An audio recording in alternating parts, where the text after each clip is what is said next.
momentito. Mm.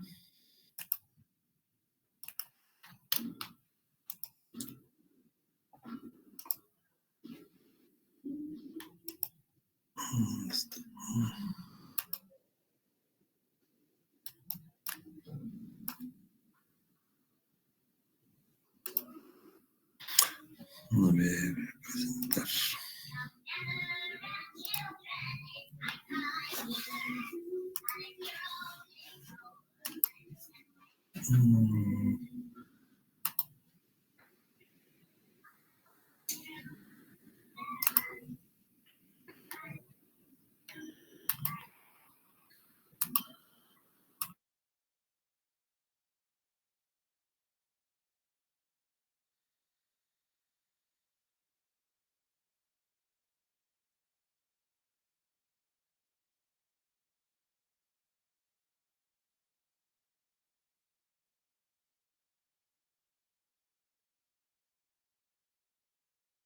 Ok.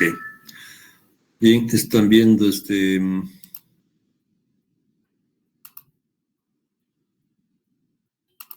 ve, no? ¿Están viendo bien? Rodrigo. Sí, doctor. Ya, ok. Bueno, vamos a empezar entonces con la clase. Ese es el tema, síndrome de motoneurona superior e inferior. Como dice su nombre, es una alteración o un conjunto de síntomas y signos que abarcan o la motoneurona superior o la motoneurona inferior. Vamos a ver las dos. Vamos a hacer un repaso breve porque es de la parte que generalmente no la ven bien en segundo año, pasa muy rápido. Si ya lo saben, pues qué bueno. Si no, igual no les hace daño el repaso. ¿Okay? Entonces, bases fisiológicas, ya saben, sistema motor encargado del movimiento, o sea que vamos a hablar básicamente de qué pasa cuando se lesiona o se altera este sistema o el control del sistema. La estructura que controla el sistema neuromuscular es básicamente la unidad neuromuscular, que es una neurona, más la unión neuromuscular, más el músculo, ¿no? A todo eso se llama unión neuromuscular. Y luego, eso a su vez está controlado por otro nivel superior, que es la médula espinal, que ya saben que da lugar a los reflejos medulares. Y, bueno, esa médula espinal recibe eferencias del cerebro, que son las vías descendentes en la médula espinal, que vienen desde la corteza, desde los ganglios basales, desde el cerebelo y del tronco encefálico, ¿no? Bien, vamos a ver entonces neurona motora inferior. Bueno, lo anterior era superior. La inferior incluye grupos musculares de agonistas y antagonistas, flexores, extensores o aductores y abductores, siempre así, contrarios. O sea, esos grupos musculares son controlados por una o un grupo de neuronas. Como ven aquí en la figura, las neuronas motoras van a ir a inervar varias fibras musculares y si bien hay niveles medulares, como vamos a ver después, no necesariamente cada nivel coincide con un músculo o un nervio, sino a través de un nervio van a ir más bien a inervar varios músculos, ¿no? Uno o más. A lo que llamamos unidad motora, es una neurona motora más un grupo de fibras musculares que son entre 10 a 2000.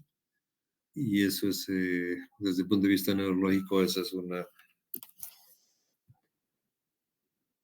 una manera de explicar o de dar los diagnósticos y de comprender más bien los procesos de alteración del sistema nervioso, ¿no?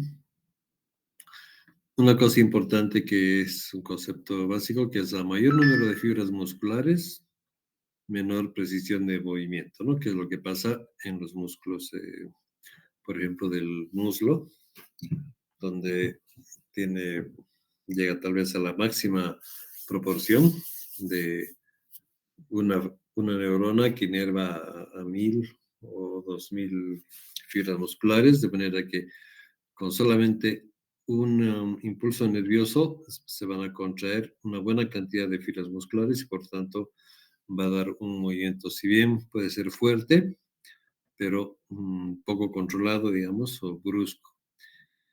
En cambio, a nivel de las manos o de los ojos, la proporción entre fibras nerviosas y musculares es casi 1 a 1, de manera que un impulso neuronal, una sola neurona, va a ir a contraer una fibra muscular, de manera que el resultado es un movimiento totalmente preciso, ¿no? Además de rápido, como pasa en las manos y en el ojo. Bueno, de dónde nace la señal? Eso es simplemente un recordatorio desde el cerebro, de la corteza cerebral específicamente. Este es el homúnculo motor, como ve aquí, de acuerdo al número de fibras musculares que inervan, van a tener más o menos superficie de la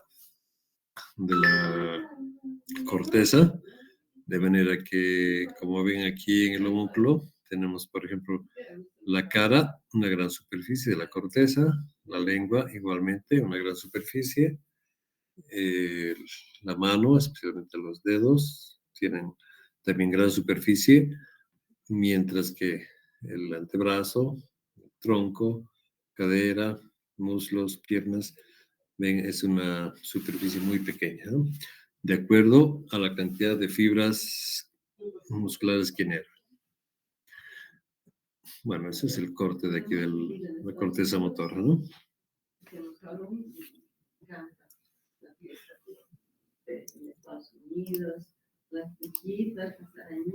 Un minutito, alguien quiere entrar.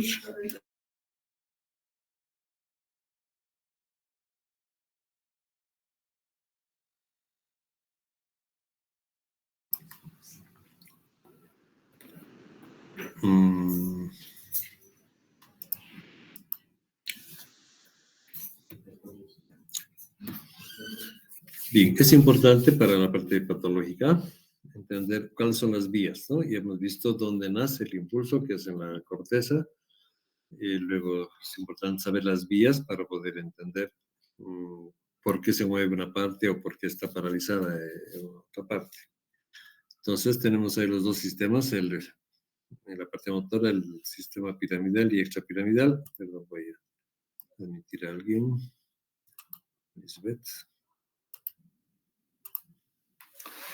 Tienen ahí sistema piramidal y extrapiramidal. El piramidal es el más importante desde el punto de vista del movimiento porque es el que realmente hace mover los músculos, ¿no? El extrapiramidal, si bien se llama extrapiramidal, es igual muy importante, pero no es el que mueve directamente, sino el que modula la señal motora que va a los músculos, de manera que digamos, es el que contribuye a que los movimientos, sobre todo los movimientos de precisión, se lleven a cabo.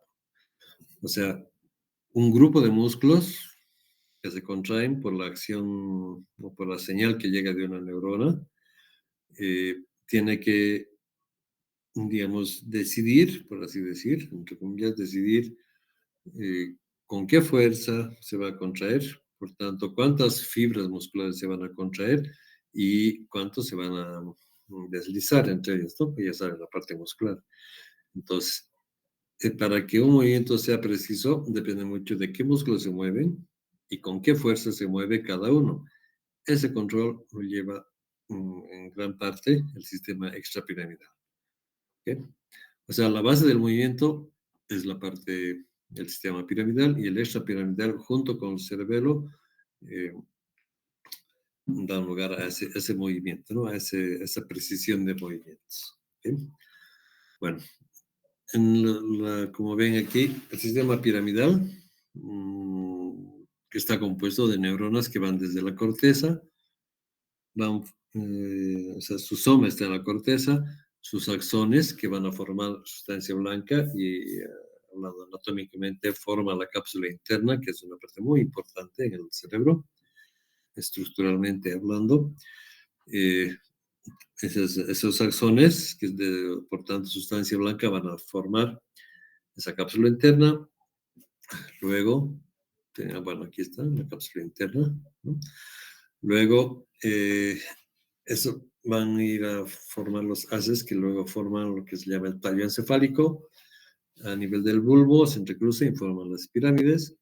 Y de ahí ya vienen los haces medulares, que son los haces corticoespinales, 50% cervicales, 20% torácicos, 30% lumbares. O sea, ahí en esos haces están yendo las neuronas que van a ir a controlar, hacer sinapsis inicialmente y controlar a través de ellas a las neuronas que van a los músculos de los miembros superiores, brazo, antebrazo, manos, etc. Y lo mismo en el abultamiento lumbar, todas las neuronas que van a ir hacia los miembros inferiores, ¿no? Muslo, pierna, pies, etc. El sistema extrapiramidal nace o se inicia en los ganglios basales, en los circuitos de los ganglios basales, y de ahí también baja, no en la misma proporción ni en la misma cantidad, por la corteza y forma una vía antigua sin cruzar de lado y se proyectan a la sustancia reticular del tronco encefálico y van a ir a hacer sinapsis también en la motoneurona inferior, en la médula, en el soma, pero, repito, no es que vayan a mover, sino simplemente modulan eh, el número de potenciales de acción que se van a producir en cada neurona inferior y de esa manera modulan la fuerza con la que se va a contraer un músculo. Todo eso, como verán, si se imaginan bien, está controlado por la corteza, o sea que es un sistema realmente maravilloso, ¿no? Y por eso es tan complejo. Bien, las vías extrapiramidales, perdón, voy a admitir a alguien.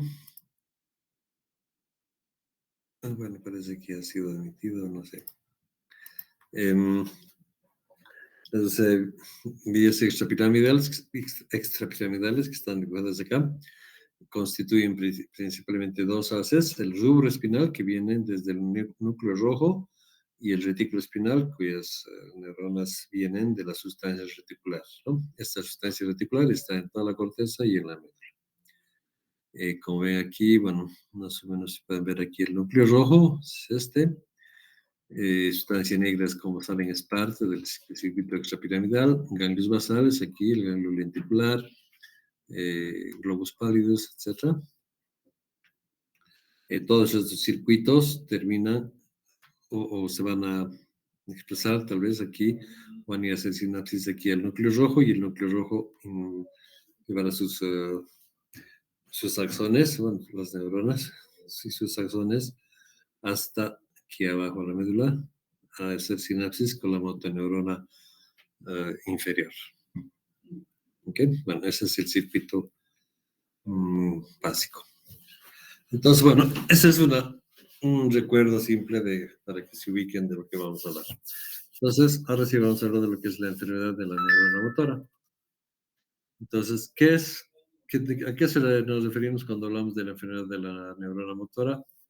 Como dice ahí, un grupo heterogéneo de enfermedades, hay muchísimas, algunas son hereditarias, o sea, genéticas, ¿no? Que afectan exclusivamente o predominantemente a las neuronas motoras de la corteza cerebral, de los núcleos motores del tronco encéfalo o de las astas anteriores de la médula espinal, finalmente de la neurona motora inferior.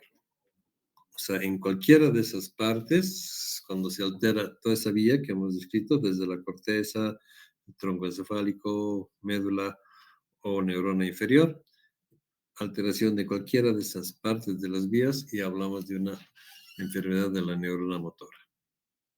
Entonces, dependiendo qué parte de la neurona está afectada, nos vamos a referir a que es enfermedad de la neurona motora superior, cuando es entre la corteza y la médula, enfermedad de la motoneurona inferior, cuando la alteración es entre la neurona que está en la médula y la que va hacia el músculo o alguna víscera, principalmente músculos, y en algunos casos hay la enfermedad de ambas, de la motoneurona superior y de la inferior. Luego, vamos a ver, ¿dónde nacen y en qué parte se producen las alteraciones del sistema nervioso? Entonces, tenemos,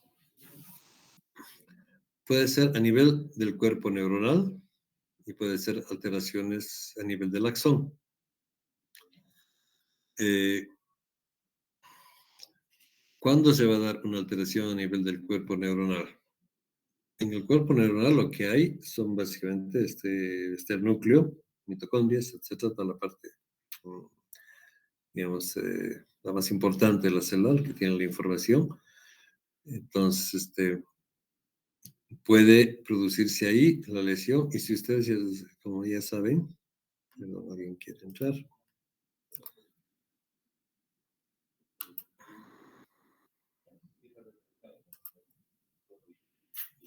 Mm, Como ya saben, si se altera el cuerpo, muere toda la neurona, ¿no? Aún cuando una neurona, como les veíamos hace unos minutos, puede medir más de 1 metro de largo, desde el soma hasta la terminal axónica, ¿no? Una neurona empieza en la corteza, pasa por toda la médula y llega hasta abajo.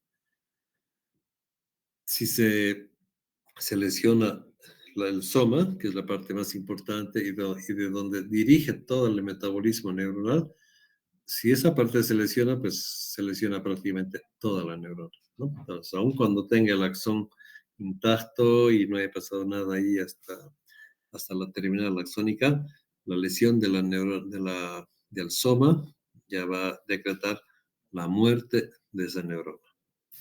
¿Okay? Y también puede haber alteraciones a nivel del axón. O sea, el soma está bien, sin embargo, el axón puede ser por un traumatismo, puede ser por un proceso inflamatorio, etcétera, ¿no? Hay varias causas. Puede estar alterado el axón. Eso significa que no va a estar muerta la neurona en sí, pero sí la transmisión del mensaje sí va a estar interrumpido a partir de donde se haya producido la lesión axonal. ¿Okay?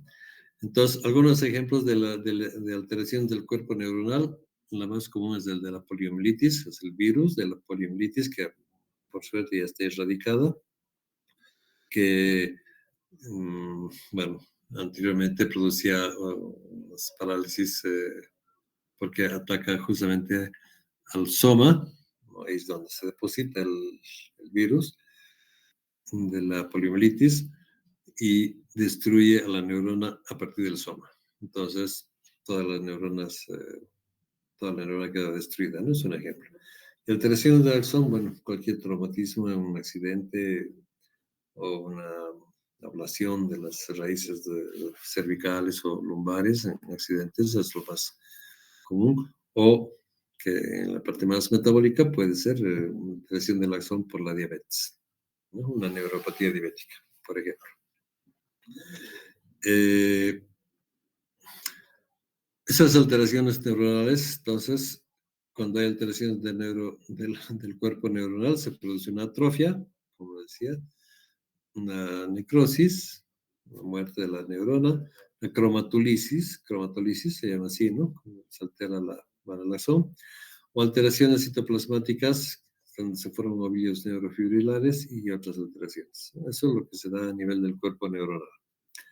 Y a nivel del axón, principalmente puede ser alteración de la mielina, obviamente en neuronas que son mielinizadas, ¿no? Las motoras, la mayor parte, bueno, si no el 100%, son mielinizadas. Y como ya saben, la mielina es el elemento que rodea a los axones, tanto la glía a nivel es glía, ¿no? Las células de Schwann a nivel pues, periférico o las células, los oligodendrocitos a nivel del sistema nervioso central.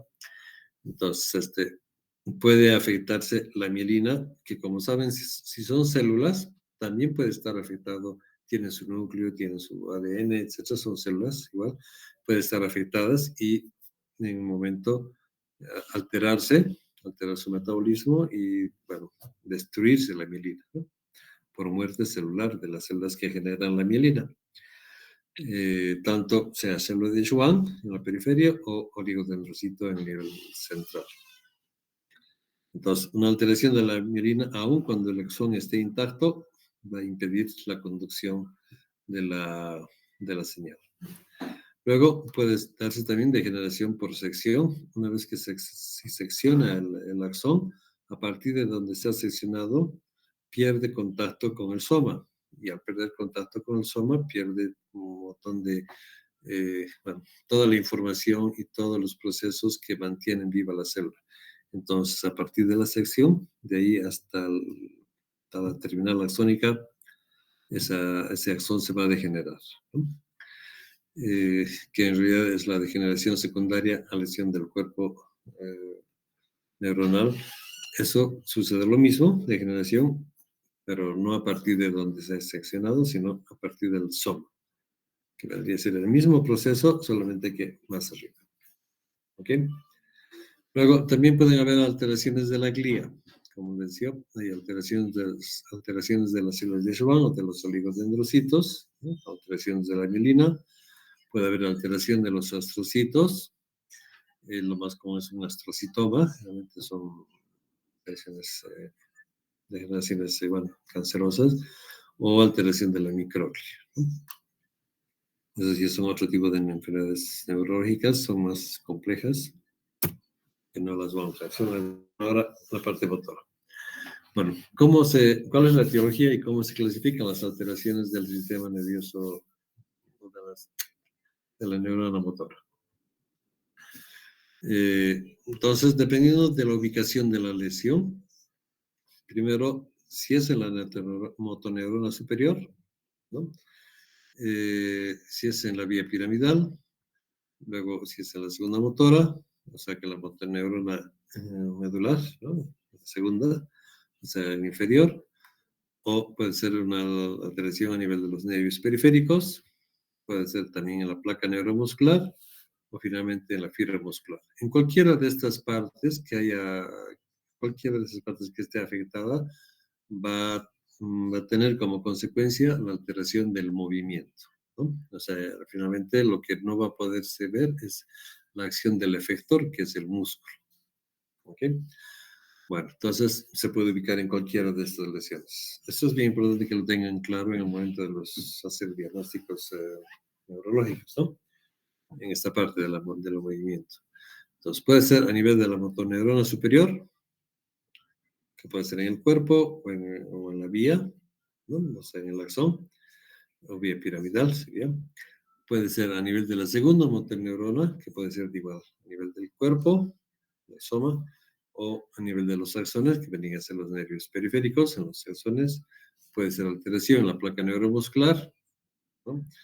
Y finalmente en el músculo. Simplemente el recalcocito. Ok, cuando hay lesión de la primera neurona, o sea, motoneurona superior, inicialmente se produce una parálisis flácida, luego viene una parálisis espástica. ¿Okay? Ejemplo de una lesión de la neurona superior puede ser un traumatismo medular, una compresión medular aguda o una mielitis o una inflamación en sí de la médula, ¿no? Una mielitis transversa, por ejemplo, puede ser de causa infecciosa, viral, comúnmente, o inmunológica. U otra, ¿no? También. Esas son las más comunes. Una lesión de la segunda neurona. Entonces, la pérdida de la segunda neurona origina parálisis flácida también y lleva a la después la atrofia de la unidad motora, y como etiología puede ser lo que les decía, la poliomielitis, una mielitis transversa aguda también, ¿no? O traumatismo y compresión medular.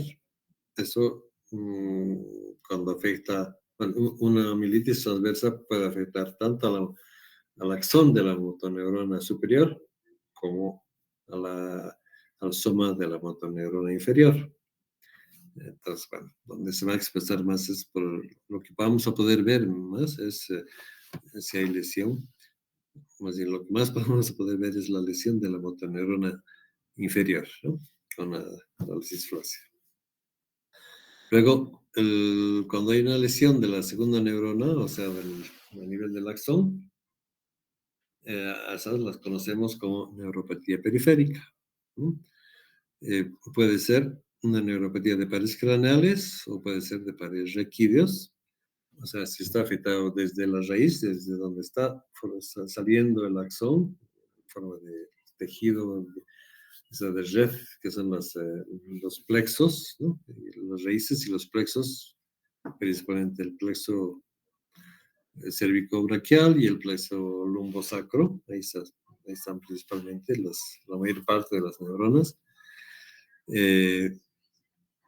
Pero bueno, puede ser también a nivel de los pares raquídeos, ¿no? Por ejemplo, a nivel del segundo par, eh, del nervio óptico, puede ser del octavo par, etc., ¿no? Bueno, todos los pares craneales que ya los conocen. Cuando hay trastorno motor, ese nivel se acompaña también a veces de síntomas sensitivos y autonómicos dependiendo el tipo de lesión, ¿no? ¿Por qué? Porque si se lesiona un nervio, o sea, es muy difícil que se lesione, digamos, solamente neuronas motoras, ¿no? Hablando de neuronas, segunda neurona, ¿no? Segunda motoneurona, o sea, periférica. Como saben, todos los nervios están formados por una parte principal que son motores y otra parte importante que son sensitivos, ¿no? Algunos nervios son exclusivamente motores y otros, o la mayor parte más bien, son sensitivo-motores. Entonces, una lesión de un nervio siempre va a traer consecuencias, sobre todo si es un nervio mixto, siempre va a traer lesiones motoras, o sea, ausencia o disminución del movimiento, alteración del movimiento y también alteración en la sensibilidad, ¿no? En la percepción del dolor, del tacto, etc. Y en algunos casos, si ese nervio, bueno, que es también muy frecuente, está acompañado de fibras autonómicas, también va a tener, entonces va a producir la lesión de ese nervio, ¿no? Va a producir síntomas autonómicos, ¿no? Luego, hay una gran variedad de sindromática y una gran variedad etiológica. Los procesos básicos son, bueno, no es básicos, sino los, ¿cómo digo? Las alteraciones son más o menos comunes, pero las etiologías son diversas. Eso es un poco la complejidad del sistema nervioso, ¿no? En que tenemos todo el sistema que ya sabemos cómo funciona, ¿no? Funciona con señales eléctricas, potenciales de acción, que pasan de neurona a neurona, haciendo sinapsis de una a otra y luego al músculo. No es muy compleja esa parte. Sin embargo, las etiologías son muy variadas. A pesar, la clínica es más o menos parecida, con algunas diferencias, ¿no? Obviamente va a haber siempre diferencias, pero de ahí viene la complejidad y la dificultad de hacer un diagnóstico más o menos preciso del sistema nervioso, ¿no? Porque la clínica es muy parecida, pero la etiología es muy variada. Ok, la clasificación de las lesiones según tipo de lesión puede ser mielinopatías, cuando el problema es de la mielina, axonopatías, cuando la alteración es el axón, o de los dos, cuando es axón y mielina, o sea, axonomielinopatía. Según síndrome, puede ser una mononeuropatía cuando está involucrando solamente a un nervio, eh, mononeuropatía múltiple cuando se están involucrados en la patología varios nervios, y polineuropatía cuando están, si no todos, la gran parte de nervios. ¿Cuál es la diferencia exacta en esto? Por ejemplo, digamos, supongamos que se lesiona a una persona el nervio mediano, ¿no? En la mano, que es el más o menos común. Eso clasificaríamos como mononeuropatía. Si solamente está afectando al movimiento, por ejemplo, del, del dedo pulgar y la sensibilidad también del dedo pulgar, como por ejemplo es algo común en lo que se llama el síndrome del túnel carpiano. Eso es una mononeuropatía. Sin embargo, si ha tenido esa persona un accidente y digamos que ha tenido una abulsión de la raíz de en el accidente, su brazo ha estado elongado y se ha jalado todo el plexo braquial. Supongamos que se ha afectado tanto el mediano como el cubital.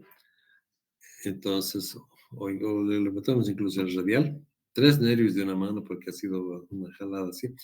Entonces, si estamos viendo que hay alteración de 3 nervios, a eso ya llamamos mononeuropatía múltiple. O sea, varios nervios solos, pero son varios, ¿no? Eso es una mononeuropatía múltiple. ¿Okay? Y la polineuropatía normalmente son procesos sistémicos, cuando afectan, les digo, a casi todos los músculos, todos los nervios. Entonces, por ejemplo, una polineuropatía diabética está afectando tanto, siguiendo con el ejemplo, afectaría nervios mediano, cubital y radial de ambos miembros superiores e incluso el braquial y el axilar, y etcétera, ¿no? Y a cualquier nervio que le mida o se explore, también puede estar afectado, ¿no? Una polineuropatía diabética avanzada, por ejemplo, si en cualquier parte van a encontrar lesión del axón. ¿Okay? Esa es la diferencia entre lo que es polineuropatía, mononeuropatía múltiple y mononeuropatía. Ok. Un poco entrando a los síndromes. Un síndrome del neurona motora superior o síndrome piramidal implica que haya una lesión justamente en la neurona superior y es la que lleva el movimiento, o sea, en el haz piramidal, ¿no? Entonces, aquí hay unos ejemplos de cuando hay una lesión de la motoneurona superior, cuando está afectando, puede estar afectada más bien aquí a nivel de la corteza cerebral, a nivel de la cápsula interna, que es común en los accidentes vasculares cerebrales. Puede estar afectando aquí en ese mismo haz a nivel del tronco, ¿no? O sea, en el mesencéfalo, la protuberancia o en el bulbo, en una parte del haz, o puede estar afectando en la médula. O sea, en todo el trayecto de esta motoneurona, así llamamos una lesión del sistema motoneurona superior y sería un síndrome piramidal cuando está afectado. Bueno, todo el haz, ¿no? Córtico espinal o piramidal. ¿Okay? Cuando es un síndrome de motoneurona inferior, puede estar afectado entonces aquí a nivel del haz, aquí del asta anterior, la motoneurona inferior, a nivel de la raíz motora o en el nervio periférico, que ya hemos hablado. ¿Okay? O si está afectado a nivel del músculo, es un síndrome miopático. Y en medio, cuando está afectado aquí la unión neuromuscular, generalmente es un síndrome miasténico. El más común es la miastenia gravis, por eso se conoce más como un síndrome miasténico.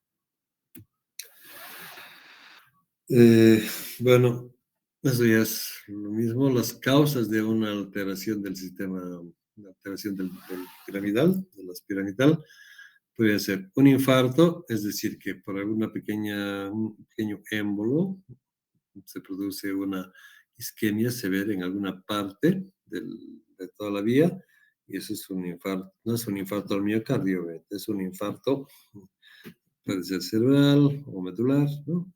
El concepto es el mismo, solo que no es en corazón. Puede ser una hemorragia, que al final es un proceso similar. Una hemorragia puede producir, no tal vez isquemia necesariamente, pero sí la acumulación de sangre, sobre todo si es en bóveda craneana, una acumulación de sangre y una compresión a la vía piramidal, ¿no? En cualquiera de esas vías. Les comentaba que es más común encontrar aquí en la cápsula interna. Un tumor es una causa también cuando hay crecimiento de una masa encefálica que puede ser a nivel a nivel craneal, que va a comprimir una parte del haz córtico espinal, o si es en la médula, es con mayor, es más,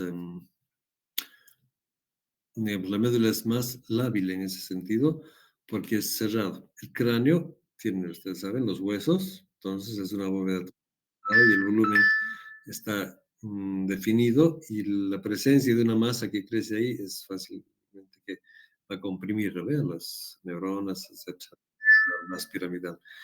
Sin embargo, ahí está nadando, tiene cierto espacio porque está en el líquido cefalorraquídeo. La médula es igual, es un espacio muy reducido, mucho más reducido que el cráneo porque está prácticamente está totalmente protegido por el hueso, ¿no? Si bien está en líquido cefalorraquídeo, pero la distancia es muy pequeña. Entonces, la presencia de un tumor, por ejemplo, en médula, si se empieza a crecer adentro, eh, o un sangrado en médula, que es poco común, pero el efecto es igual, la compresión medular eh, se va a expresar mucho más rápidamente. Eh, Luego, infecciones, ¿no? Las infecciones también son comunes y el efecto va a ser no solo el efecto de las toxinas y de la infección misma, sino el proceso inflamatorio que se da por las infecciones, que va a llevar a la compresión y en un momento dado, si la infección progresa, bueno, a la destrucción del tejido, ¿no? Dependiendo si es, bueno, si pueden ser bacterianas, pero si es viral, puede ser una infección más bien que se meta dentro de las neuronas y las destruya, como en el caso de la poliomielitis u otros virus que se meten a nivel de las neuronas superiores. O degeneración por otra cosa, que la más común es genética, ¿no? Por alguna razón, el metabolismo de la neurona o de la mielina puede estar alterado y se presenta esa alteración genética a cierta edad. Eh, Puede ser, por ejemplo, una leucodistrofia, que son enfermedades genéticas, hay varias, pero una adrenoleucodistrofia lo que hace es, a cierta edad empieza a degenerar el tejido,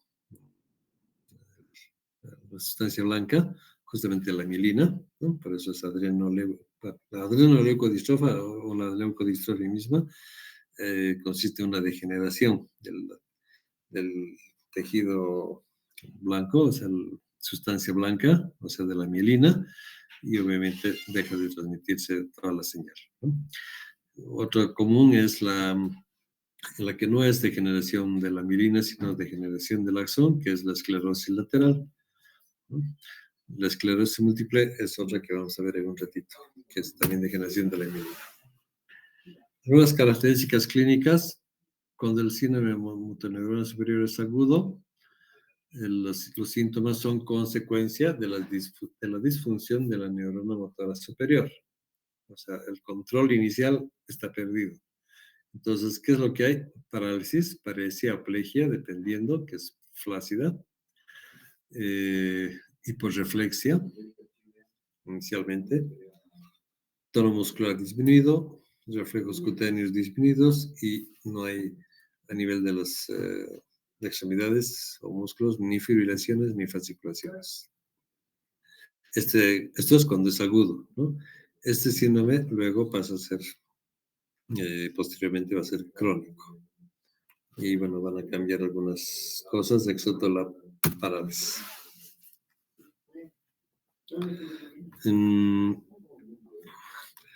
Cuando hay lesión de la corteza espinal, cuando el lugar de lesión es a nivel de la corteza, lo que vamos a tener es una alteración muscular que hay hipotonía y debilidad de músculos distales.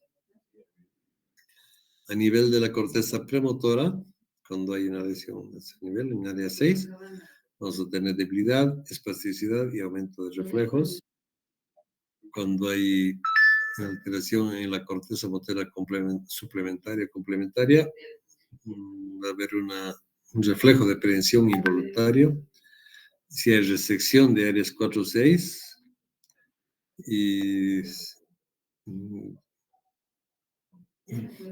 va a haber parálisis completa y espasticidad, ¿no? Cuando hay pérdida de esas áreas y de la sustancia blanca. Si hay alteración en la fascículo piramidal, nivel del bulbo, hemiplegia flácida inicial y luego espástica. Luego, a nivel de los pedúnculos cerebrales, a nivel de debilidad, el signo de Babinski, que es es uno de los signos, los reflejos patognomónicos, bueno, no tan patognomónico, pero casi siempre presente en alteraciones de la monteneurona superior y no hay espasticidad.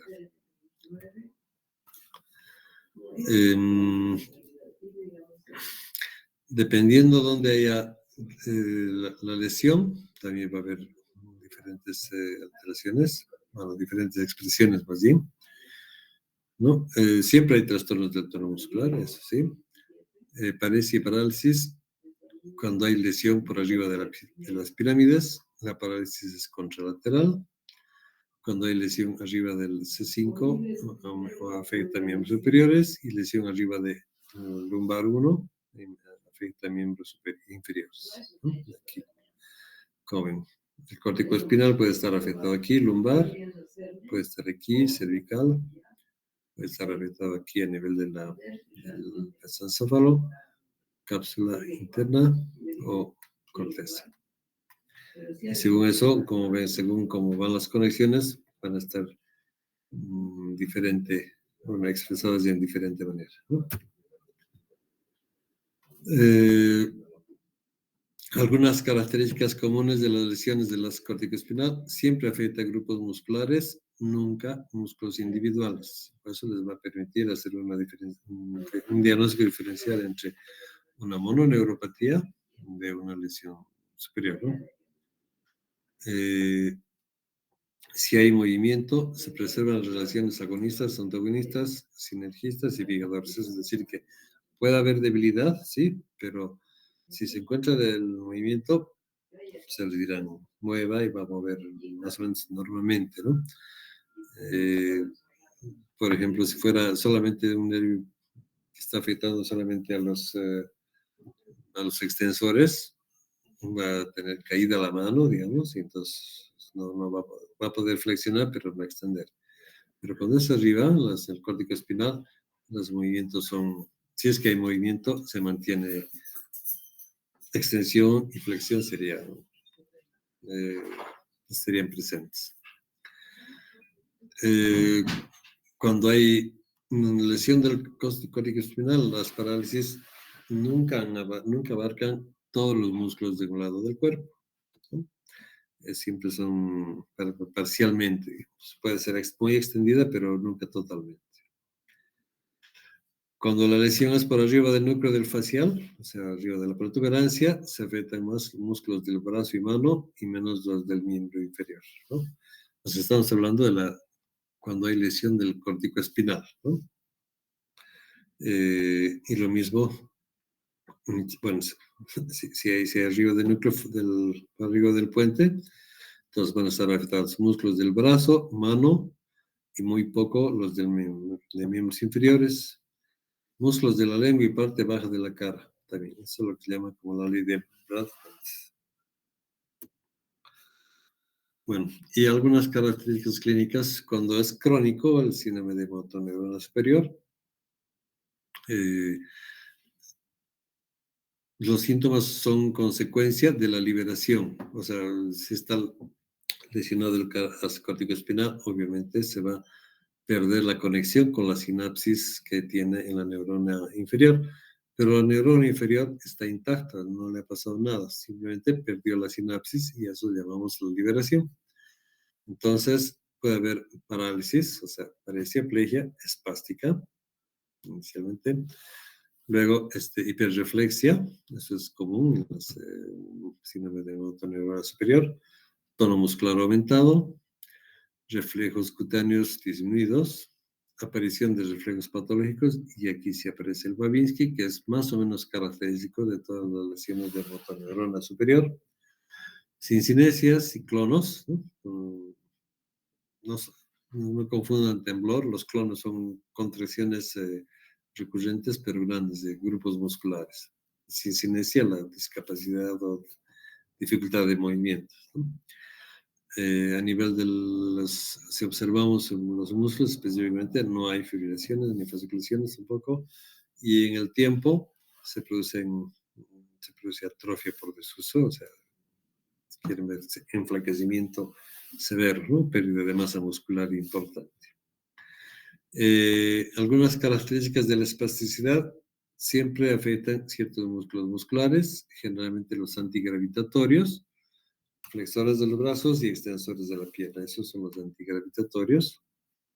Entonces, generalmente, por eso se habla de predilección, generalmente se afecta a esos grupos. Es más común que se afecte a esos grupos. Hay un patrón específico de reacción de los músculos, ¿no? La resistencia aumenta linealmente con la velocidad de estiramiento. O sea, eso significa que si jalan rápidamente el piel, está en pasivo, ¿no? Digamos, está con la pierna flexionada, le estiran rápidamente, va a haber una reacción de tensión eso, y entonces van a ver tac, tac, tac, así, como deteniendo eso, ¿no? Eso es lo que llamamos el signo de la navaja de muelle. Eso es común, por ejemplo, en el Parkinson. Y hay exageración de los reflejos osteotendinosos, ¿no? O sea, hiperreflexia. Bueno, esas son las hemiplegias, cuando hay lesiones, más que motoneurona inferior, sino más bien lesiones del sistema en sí.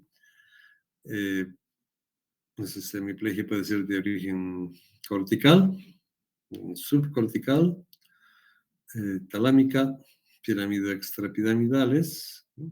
Su nombre lo dice dónde, capsulares, cápsula interna principalmente, pedúnculo cerebral, puente y bulbo, ¿no? Según dónde se ha producido, se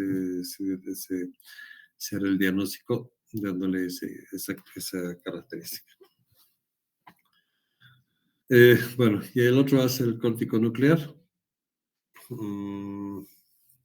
Esos son más los referidos a los pares craneales, principalmente los que están cuando hay alteración de las piramidal, pero de los que mueven los pares craneales, especialmente del ojo. Entonces tienen ahí, cuando la lesión es a nivel del mesencéfalo, entonces vamos a tener los movimientos del ojo, va a estar paralizada la función, digamos, del cuarto par, tercer par, cuarto par y sexto par, ¿no? Todos los que están moviendo el ojo. Entonces, si encuentran una parálisis del ojo, obviamente va a ser por una lesión de esos, y es muy posible que sea una parálisis por lesión del córtico espinal, de las corticonucleares específicamente, que van los núcleos que mueven el ojo. O las corticonucleares, las fibras que van desde la corteza hasta los núcleos necrofacial, entonces al trigémino y al facial, ¿no? Al quinto par y al sexto par. O puede ir una lesión a nivel de la lengua cuando está afectando la conexión entre la corteza y el núcleo del 12 par. Ok. En cuanto al síndrome de neurona motor inferior, es un poco más simple de comprender. Es una lesión en cualquier parte del nivel de la vía inferior. Entonces puede ser este nivel, donde está en el soma, en la neurona, puede ser a nivel del axón, o sea, aquí, o puede ser en la raíz, ¿no? Intermedio, cuando está saliendo de la médula. ¿Ok? Causas de lesiones de estos, las más comunes son compresión de la raíz por una hernia de disco, puede ser, o traumatismo de la columna, una sección que generalmente es por traumatismo, infección como la poliomielitis u otras mielitis, y degeneración generalmente por otra causa, que generalmente es genética, como la esclerosis lateral u otras enfermedades, como les decía, la leucodistrofia. Aunque la leucodistrofia es más superior, hacia abajo hay algunas como la de mm, la enfermedad de Charcot-Marie-Tooth, que es otra de las enfermedades mm, más o menos, bueno, no es muy frecuente, pero sí entre las neurológicas es más o menos frecuente, ¿no? Es crónica de larga evolución y afecta principalmente la mielina de las neuronas inferiores. Esa es la enfermedad de Charcot-Marie-Tooth. Clínicamente, la síndrome de motoneurona inferior, igual que en la superior, todos los síntomas son consecuencia de la disfunción de la neurona motora inferior. Entonces, en este caso, van a tener la parálisis flácida, ¿no? Dependiendo del lugar de la lesión. Mientras más medular sea, va a generar también espasticidad. Mientras más alejada, más flácida. Más o menos, esa es la relación. Luego, hiporreflexia, en algunos reflejos, dependiendo también del lugar de la lesión. Tono muscular disminuido, pero en grupos musculares específicos, que también depende del lugar de la lesión, a qué nivel medular, también podríamos decir. Y en este caso sí hay fibrilaciones y fasciculaciones. ¿Esto qué significa? Cuando hay fibrilación y fasciculación, especialmente cuando hay fibrilaciones, significa que el músculo ha sido denervado. A ver, ¿qué es una fibrilación? Para que me entiendan bien, una fibrilación es una actividad espontánea, actividad eléctrica espontánea del músculo que se produce sin intervención de la neurona. Y la fasciculación es igual una reacción espontánea, pero no de pocas fibras, sino casi de toda la fibra muscular. Entonces, las fibrilaciones son las más importantes porque nos indican denervación. Las fasciculaciones pueden presentarse espontáneamente sin que haya necesariamente patología. Por eso no son tan... En cambio, las fibrilaciones, la presencia de fibrilaciones, casi el 90% es porque hay denervación. Y si hay denervación es porque la neurona que está inervando ese músculo está dañada, ¿no? Entonces, no hay duda. Algunas diferencias de las características clínicas entre lesión de neurona motora superior y de inferior. Tenemos en la neurona motora superior, perdón, tenemos atrofia moderada por desuso, dependiendo del grado de lesión. El tono muscular puede estar aumentado o puede producir espasticidad. En los reflejos musculares hay hiperreflexia. A ver, vamos comparando. Atrofia en la motoneuron superior, en cambio la lesión de motoneuron inferior, atrofia mucho más severa, ¿no? Y mucho más mucho más breve. Si contaran el tiempo de lesión de una y de la otra, en la neurona, cuando es lesión de motoneuron inferior, es mucho más rápido. Tono muscular aumentado en la motoneurona superior, y en cambio la inferior es más bien al revés, hipotonía, ¿no? No hay contracción muscular. Reflejos musculares, hay hiperreflexia en la motoneurona superior, hiporreflexia en la inferior, o arreflexia total. El reflejo cutáneo extensor Babinski es el reflejo patológico presente, en cambio en la neurona inferior, el reflejo tiene que ser reflexor, que más bien está ausente, aunque no dice aquí. Bueno, en la lesión de motoneurona superior no hay fasciculaciones En cambio, la inferior, sí hay fasciculaciones y fibrilaciones, aunque no dice aquí, pero sí, fibrilaciones de distribución difusa. Bueno, y por último, cuando hablamos de alteraciones de nervios periféricos, rápidamente, vemos un nervio está compuesto de todo esto, varios fascículos, y cada fascículo, bueno, si vamos a ver, el axón, su mielina, ¿no? Tiene una fibra nerviosa, eso va a ir a, varias de estas van a formar fascículos y varios fascículos van a ir a formar un nervio completo, ¿no? Entonces, ¿de qué está formado el nervio? El axón, más su célula de Schwann que lo rodea, más una vaina, bueno, que va a tener la vaina de mielina, ¿no? Que está producida por la célula de Schwann, que puede o no ser mielinizada, como ya saben, pero las motoras casi siempre son mielinizadas. Luego tiene un endoneuro, y el endoneuro constituye lo que es el tubo neural. Luego, entonces, esto constituye un fascículo, y el fascículo está rodeado por otras fibras, que es el perineuro, y totalmente eso, bueno, finalmente eso conforma lo que es el nervio, y el nervio está rodeado por otra membranita, que es el epineurio. Cuando hay una lesión del nervio periférico, si es una sección total y logra seccionar el axón, se interrumpe totalmente la comunicación, ¿no? Y lo que se produce es entonces una degeneración valeriana que va en el sentido distal de la lesión hacia la parte distal. Y a veces hay degeneración primaria retrógrada, que a partir de la lesión más bien va avanzando hacia el soma. El tiempo que tarda en producirse el proceso degenerativo varía en fibras sensitivas motoras y si son mielinizadas o no.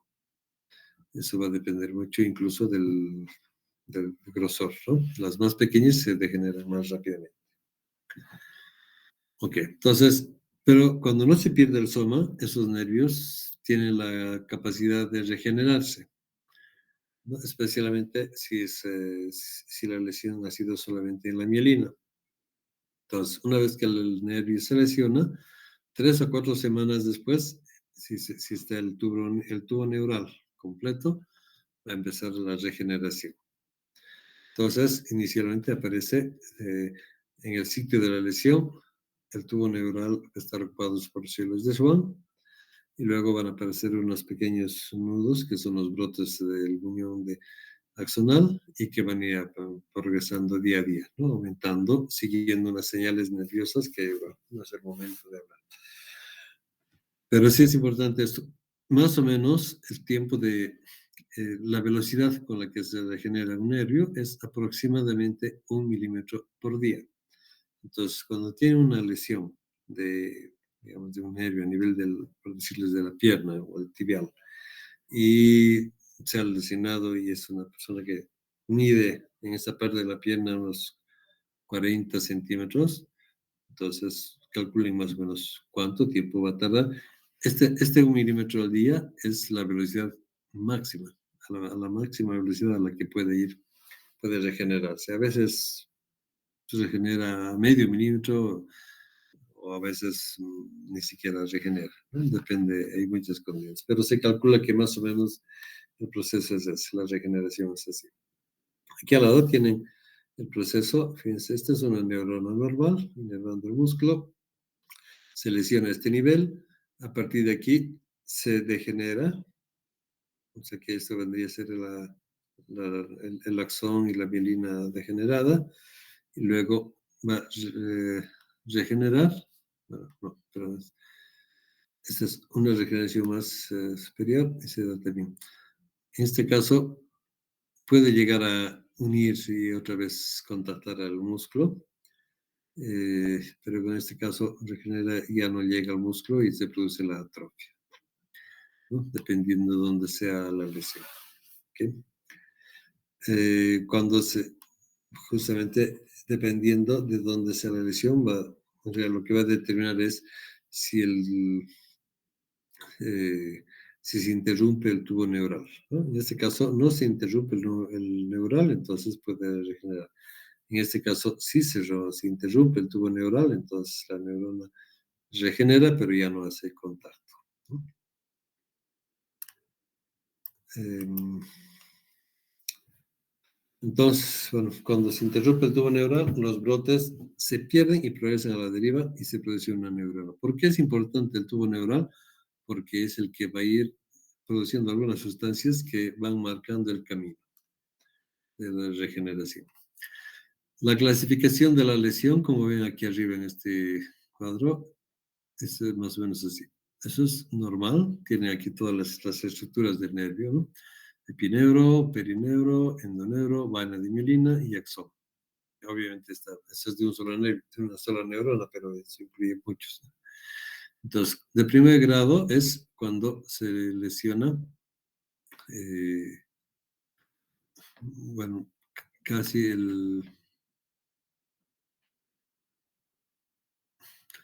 dice solo la mielina, ¿no? Nada más. Segundo grado, cuando ya está degenerado el axón, la mielina, bueno, queda un poco de mielina, pero también degenerada la mielina. Tercer grado, cuando está degenerado el axón, la mielina, y además el endoneuro. Cuarto grado, cuando está degenerado todos esos, más el perineuro. Y quinto grado, cuando están degenerados, incluido el epineuro, ¿no? Esa es la clasificación que se hace de lesión de nervio periférico. ¿Cómo se produce el proceso de regeneración?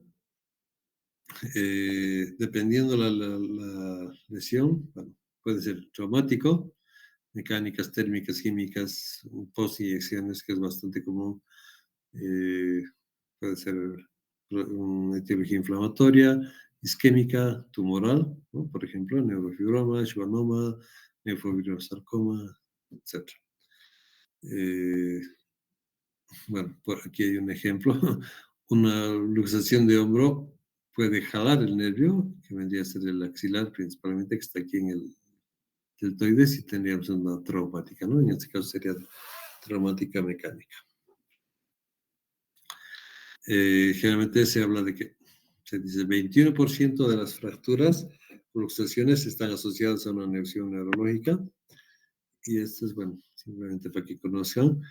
Las más frecuentes: luxación de hombro, fractura de húmero, fracción luxación del codo, fractura luxación de la muñeca, lesiones ligamentosas de rodilla, luxación de cadera con lesión del ciático. Esos son los traumatismos más frecuentes de nervio periférico.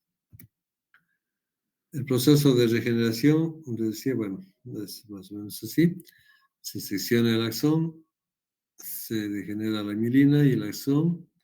Luego los macrófagos fagocitan todos esos detritos, y luego el axón empieza, siguiendo las señales que les decía, va a haber proliferación de células de Schwann y el axón en medio, y va regenerándose otra vez. Nunca queda igual, como ven ustedes aquí, los nudos de Ranvier eran, digamos, a cierta distancia. Cuando hay regeneración ya son a menor distancia. Bueno, pero ese es el proceso de regeneración. Es importante que quede el epineuro. Cuando hay sección total de un nervio y el epineuro ha sido lesionado, pues ya hay que hacer injertos, otro tipo de tratamientos. Eh, bueno, ese es el proceso. Alteraciones del sistema nervioso periférico. Hay dos clasificaciones. Uno es Sheldon y Sunderland, ¿no? Para Sheldon solo hay tres categorías: neuropraxia, cuando hay lesión muy leve, por ejemplo de mielina; axonotmesis, cuando hay lesión de mielina y de axón; y neuronotmesis, cuando hay lesión total de mielina, axón y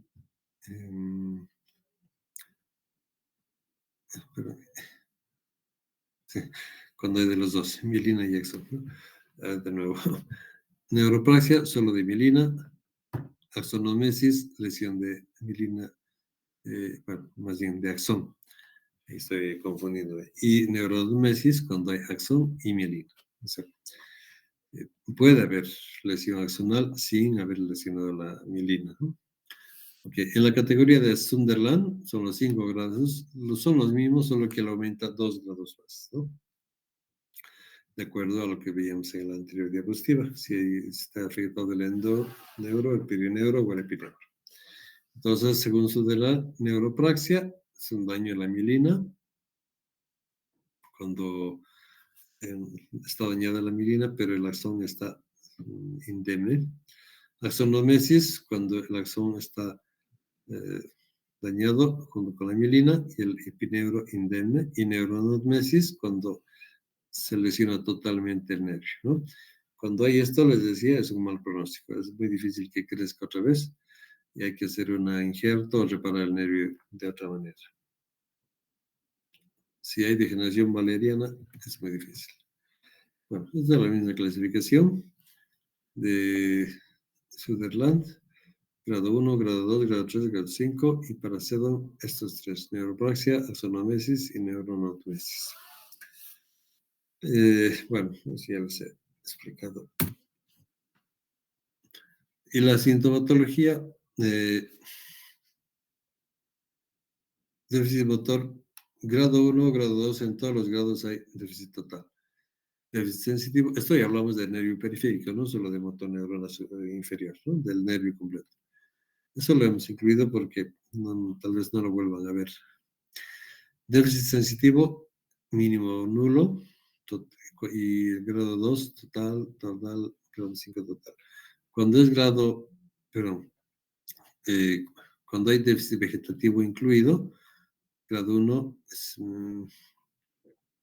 el mínimo nulo y después todos son totales. En la electromiografía, cuando es grado 1, hay conducción, pero no hay actividad voluntaria. Grado 2, cuando hay interrupción de la conducción, hay fibrilaciones, pero no hay actividad voluntaria. En el grado 3, si interrumpe la conducción, hay fibrilación, o sea, está denervado el músculo y no hay actividad voluntaria. En el grado 4, interrupción de la conducción, hay fibrilaciones en reposo, no hay actividad voluntaria. Y grado 5, cuando hay interrupción de la conducción, fibrilaciones y tampoco actividad voluntaria. Esos son muy parecidos, son en 4 y 5. Bueno, y aquí su correlación con la anatomía patológica, ¿no? En grado 1, desmineralización selectiva, no hay atrofia muscular. En grado 2, degeneración valeriana del axón, hay atrofia muscular progresiva. En grado 3, desmineralización, interrupción del axón, degeneración valeriana del axón, fibrosis intravascular. En grado 4 hay todo eso, más ruptura del perineuro y fibrosis intra y perineural. Y en grado 5, todo eso más interrupción de las estructuras conectivas y atrofia muscular. Bueno, eso lo pueden leer después Y finalmente vamos a ver enfermedades desmineralizantes del sistema nervioso central. Vamos a ver la esclerosis múltiple, que es una enfermedad justamente de las oligodendrocitos, o sea, de la mielina del sistema nervioso central.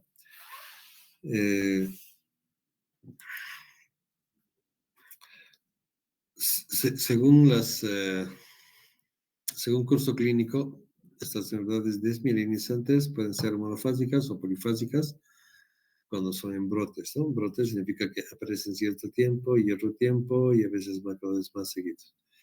Monofásicas son, por ejemplo, la encefalomielitis aguda, esclerosis concéntrica, enfermedad de Marburg, leucoencefalitis, hemorragia dividida y mielitis transversa.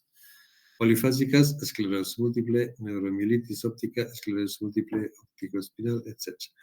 La diferencia entre estas, les digo, monofásicas es cuando empieza la enfermedad o hasta la muerte o queda discapacitado.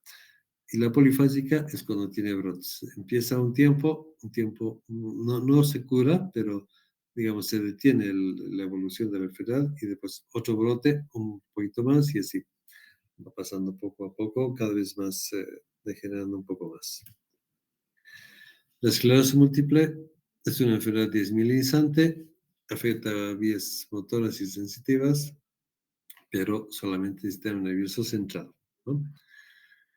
Aunque las lesiones están, bueno, distribuidas en todo, no pasan al sistema periférico, solamente en el sistema nervioso central, más comúnmente periventricular y bueno, medular, ¿no? Perimedular o medular mismo. Casi siempre se localiza en sustancia blanca, además. Se habla que es una predisposición genética, pero ahora ya se habla de que es, aunque no está totalmente demostrado, pero se hace una hipótesis de que es más bien un virus y que por eso es más fácil, eh, más, más fácil manejarla. Por ahora, la etiología total, sí, más o menos está bien definida, pero no totalmente, ¿no? Los síntomas de la esclerosis múltiple: parestesia, debilidad, diplopia, alteración de la visión, nistagmo, disartria, ataxia, alteraciones de la sensibilidad profunda, disfunción vesical, alteraciones emocionales, deterioro cognitivo. Todo esto es porque hay desmielinización de la sustancia blanca del sistema nervioso central. ¿Okay?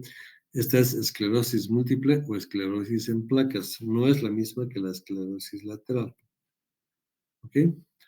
Bueno, eso es, sí, rápidamente lo que sucede en la esclerosis múltiple, que supuestamente estas citocinas, y es las, es como si fuera una enfermedad autoinmune en la que los linfocitos T atacan a las neuronas y, bueno, generan una degeneración de la mielina. Bueno, tiene varios síntomas en sí, ¿no?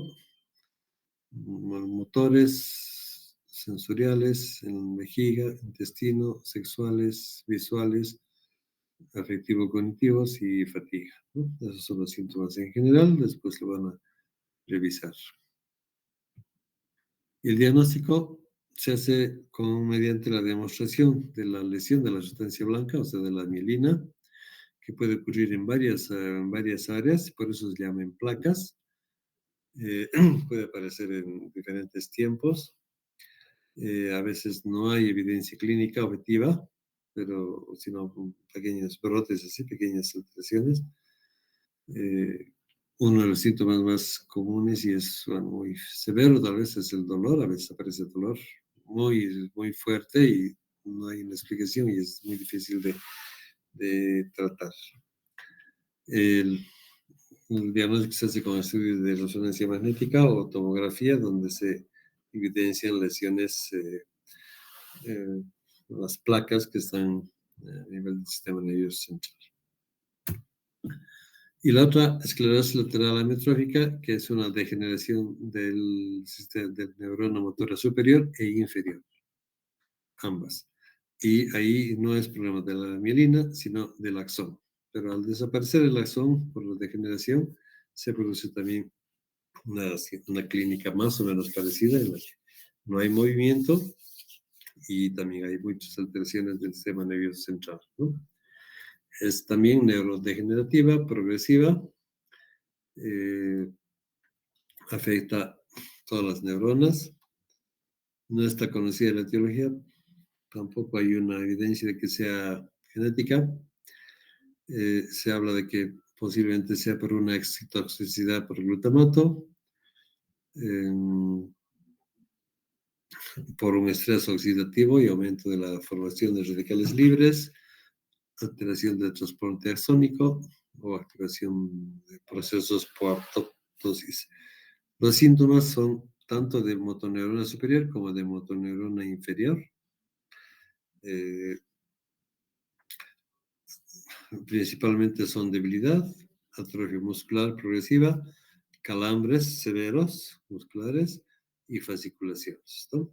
Y van evolucionando, perdiendo cada vez más fuerza hasta que un momento quedan postrados en una silla de ruedas y finalmente puede sobrevenir la muerte, ¿no? Cuando los músculos respiratorios, bueno, no los músculos, sino las neuronas que están controlando los nervios respiratorios, los músculos respiratorios, degeneran.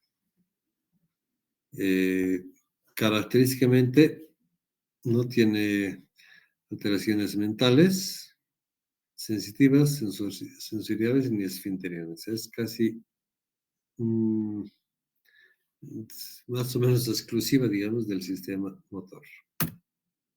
El diagnóstico, bueno, se hace anamnesis, se hace tomografía, que tiene que ser normal, y la electromiografía, que prueba la, la presencia o no de fibrilaciones. Y bueno, hay unos criterios que se llaman los criterios de la escoria, de Escorial, pues, de acuerdo en España, para decir si se diagnostica, si eso no es esclerosis, ¿no? Entonces, bueno, hay que tomar en cuenta signos clínicos, neurofisiológicos y neuropatológicos. Se diagnostica no en una sola visita, no en una consulta, ni en dos, sino es un proceso largo porque es una enfermedad degenerativa de evolución larga y diagnóstico también largo, ¿no? Eh, bueno, hay que constatar síntomas de alteración de motoneurona superior y de motoneurona inferior. Y hay otras enfermedades desmielinizantes más, como la adrenoleucodistrofia, de Jervin, enfermedad de Canavan, enfermedad de Alexander, enfermedad de Krabbe, Tay-Sachs y otras más. Bueno, hay muchas otras. Muchísimas, por decir. Bueno, todas se hacen con diagnósticos, bueno, anamnesis, potenciales abogados, resonancia magnética. La resonancia es el instrumento más importante últimamente. Bueno, con eso acabamos lo que es la clase. Es muy comprimida, pero bueno, es algo para que se lleven y vayan viendo. ¿Alguna pregunta, jóvenes?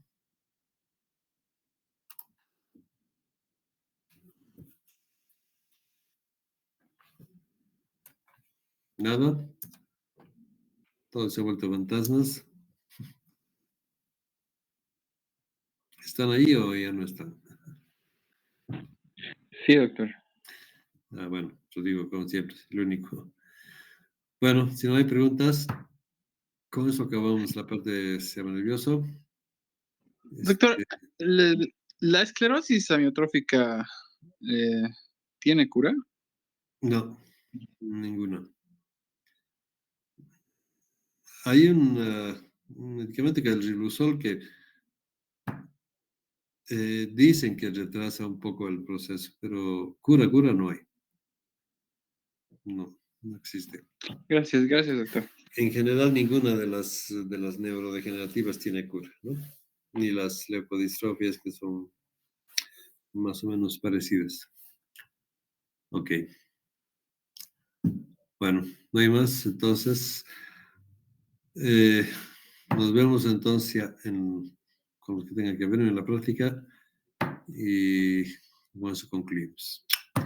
Ok, mañana disfruten su feriado, que les vaya bien. Buenas noches. Gracias, Doctor, doctor. Buenas noches. gracias, doctor. Listo. Buenas Hasta noches. luego. Chao, chao. Chao, chicos. Buenas noches. Doctor, entonces, de estas enfermedades, ¿cuántas diría que son autoinmunes? Autoinmunes. Es muy complicado decir cuál sea. Ni siquiera la autoinmunidad está muy aceptada. Pues, se dice autoinmunes porque hay un aumento en los linfocitos T, pero nada más. Eh, Dicen que esta es la esclerosis múltiple autoinmune. Eh, Hay algo la de Kraft, también tiene algo, pero son muy pocas las que son. En todo caso, las más autoinmunes son el lupus, hay un neurolupus, que es el lupus, pero digamos que ataca más mm, al sistema nervioso. Son pocas las que yo sepa que ataquen directamente al sistema inmune, al sistema nervioso. No hay muchas. Mayormente son degenerativas genéticas, como la leucodistrofia. Está bien, doctor. Muchas gracias. Ok, Hasta luego. Buenas listo. noches. Listo. Chao, chao. Chao, chicos. Buenas.